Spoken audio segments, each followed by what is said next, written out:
Swedia pada tahun 1943 oleh Ingvar Kamprad. Awalnya dimulai sebagai penjual pulpen dan korek api, kemudian berkembang pesat menjadi bisnis furnitur global.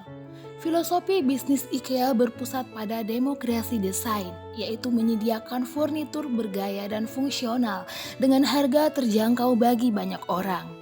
IKEA terkenal dengan desain furnitur flat pack yang inovatif, yang memungkinkan pelanggan untuk merakit furnitur mereka sendiri.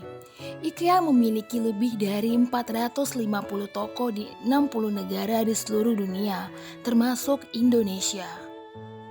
Strategi bisnis IKEA dan Informa. Di sini saya akan menjelaskan strategi bisnis yang dipakai oleh perusahaan IKEA.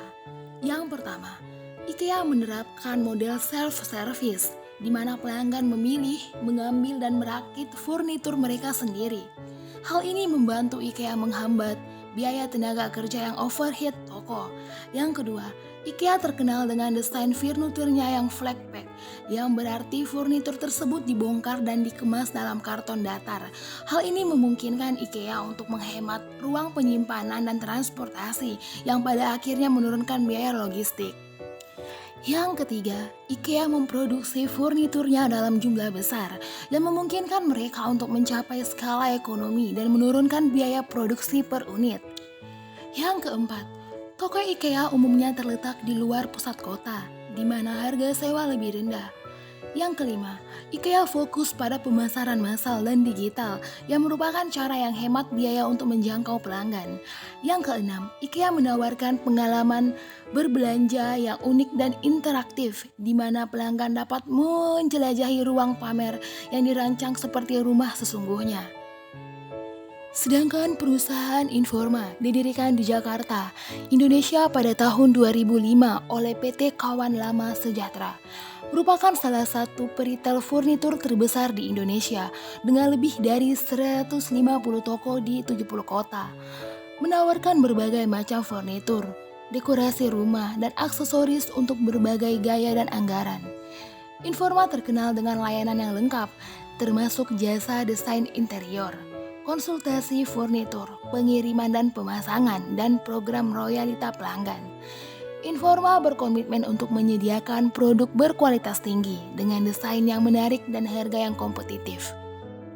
Perbandingan strategi bisnis perusahaan Informa dan IKEA. Di sini kenapa Informa lebih mahal? Strategi yang dilakukannya yang pertama, Informa di sisi lain menawarkan layanan yang lebih lengkap, termasuk jasa desain interior, konsultasi furnitur, dan pengiriman dan pemasangan gratis. Layanan ini membutuhkan staf tambahan dan meningkatkan biaya operasional.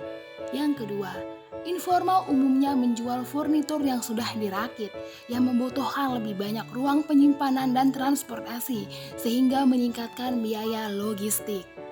Yang ketiga, Informa memproduksi furnitur dalam jumlah yang lebih kecil dan menawarkan desain yang lebih beragam yang dapat meningkatkan biaya produksi. Yang keempat, toko Informa umumnya terletak di dalam mal dan pusat perbelanjaan di mana harga sewa lebih tinggi. Yang kelima, Informa menggunakan strategi pemasaran yang lebih personal dan terarah yang dapat lebih mahal. Yang keenam, Informa fokus pada kenyamanan dan kemudahan akses dengan toko yang lebih kecil dan tata letak yang lebih sederhana. Demikian penjelasan perbandingan antara perusahaan IKEA dan perusahaan Informa. Di sini kita dapat mengetahui bahwasanya perusahaan IKEA lebih terjangkau dibandingkan dengan perusahaan Informa. Sekian dan terima kasih. Sampai jumpa. Bye-bye.